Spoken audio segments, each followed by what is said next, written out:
Congratulations on the launch of Billy and Molly on Otter Love Story. I got to see the film at South by Southwest, and it was so warmly received. I was curious if you could talk a little bit about what that experience was like. I mean, it was a complete fairy tale of sort of the film from beginning to end, making it, but then going out to South by Southwest and actually watching it, experiencing the film on a big screen for the first time, and experiencing audience response.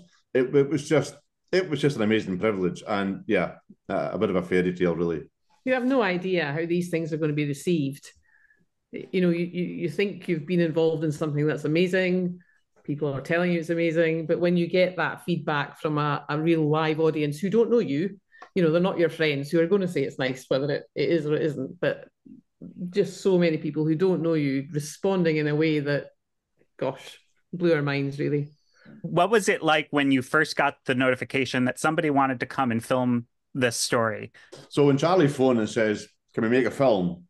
I just said, "No way, no chance." And the reason I said that was I didn't want to be on the wrong side of a camera. Shetland's a small place. I thought everybody's going to see this, and do I really want to do that? And then we had a conversation, me and Susan and Charlie, at that in that moment. And then, you know what, we thought, why not? Why not? Life's too short. This is never going to happen again. And let's share the joy of what we're enjoying here. So that was when we said, yeah, okay, we'll give it a go.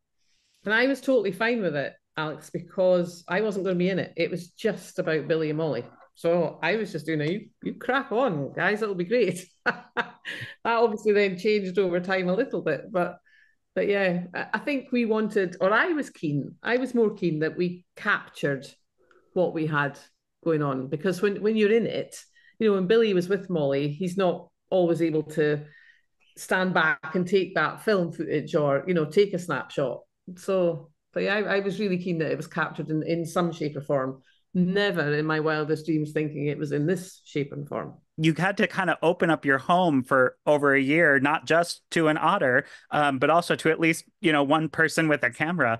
What was that bonding time like? Did you feel like you became an extended family, both with Molly and the crew? Very much. I mean, we would normally eat together. We would have coffee together in the morning. We literally did become an extended family. That, I think that's true. We still speak most days. We have a WhatsApp family group type thing. So, and I think the film couldn't have been what it is without that. If we didn't have that, this film wouldn't have worked the way it did. And they needed to live here because she's wild. So we never knew. We couldn't say she'll be round about 9 o'clock. We'll take her out at 9 o'clock and she'll be here for an hour for you. She showed up when she showed up. So for us then to phone them living somewhere else and say, like, Molly's just rocked up, and they say, well, we'll be here in 20 minutes. That was never going to work. So they had to live here. I mean, we were lucky. We've got a cottage attached to the house. So they were able to stay in the cottage, but there's a door between the two. And yeah, we came and went a lot, but we were able to have our own space when we needed it. But yeah, there was days we started filming at 10 to 6 in the morning because it was a lovely morning, and that's when Molly rocked up. There were nights, one of the snow scenes, we were doing that at 10 o'clock at night because we were here and we could. So it had I think Susan's right, the film would never have, it would have been so much harder to get some of that great material if they hadn't been on living on set, basically, yeah. What was that process like of kind of doing the voiceover for the whole film? I'm not going to lie, it was pretty rubbish to start with because I was kind of reading and over-pronouncing because I thought that's what you did. But as I settled more into it and realised I was telling our story, I just started telling our story, actually. So yeah, it worked in the end. No, it was never my intended outcome, but that's where we've got to. And I think me telling it in the past tense and Billy telling it in the present tense also worked. The way they did that brought a different dimension to it completely. So no, I'm very proud. I'm very proud of it all. At the end of the film, we get to see kind of where Molly ends up becoming a mother. How often do you see her nowadays? When she was feeding her youngster, they would come a couple of times a day because she was it's quite hard work for otters up here to get food. For an otter to feed for two is even harder. So she would come, get a fish, take it down under the pontoon, give it to her baby, then come back and get one for herself. So she was coming twice a day. She's weaned the youngster, so it's still kind of observed from a distance, but it's pretty much weaned. So she'll come once a day now, and it's all for her. It's her own food, and it's mating season, so we think she's off trying to get pregnant, and hopefully it'll all happen again. Can you talk a little bit about like your intentionality of just making sure that you didn't turn Molly into a pet in a way? I mean, I was brought up with animals since I was a kid, so domestic animals, sheep, cows, cats, hens, dogs. I was quite acquainted with animals and their needs and their behaviours, and wild animals. We were constantly among wild animals and birds and what have you. I guess it was instilled in me when I was a child that an animal is not a human being. It's an animal. It thinks like an animal. It behaves like an animal. It has an animal's needs. So don't try and make the dog into a human, because it's not a human.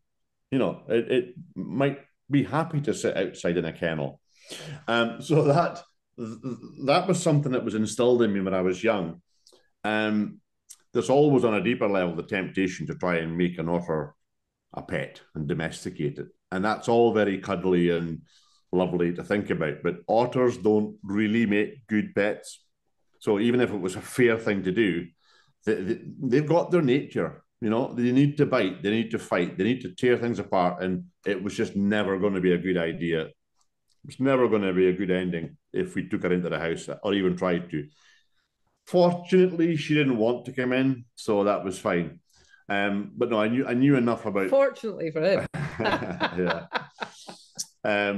We knew enough about wild animals' behaviour to realise, let it be wild, let it do its thing, and if it comes to you, then do what you need to do. But yeah, let it stay wild. How are things going with your dog? Does she get to play ball as often as she wants to now?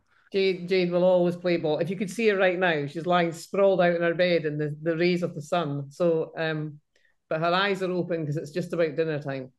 Jade will take every single opportunity to pick up a ball. Someone comes into the house, she picks up her ball. Someone goes outside, she picks up her ball. I take the washing out, she takes her ball with her in the hope that, you know, you'll kick the ball. And throughout the film, yeah, you know, that was the whole thing about loyalty. And, you know, she wasn't neglected by any manner of means, but, you know, that interaction had sort of stopped. But behind the cameras, she was taking every single opportunity for every human being that happened to be around, that she would have the ball at their feet and they would be kicking it for her. So she got more than her fair share of ball play. So, yeah. Congratulations again. And the film's wonderful. I can't wait for the world to see it.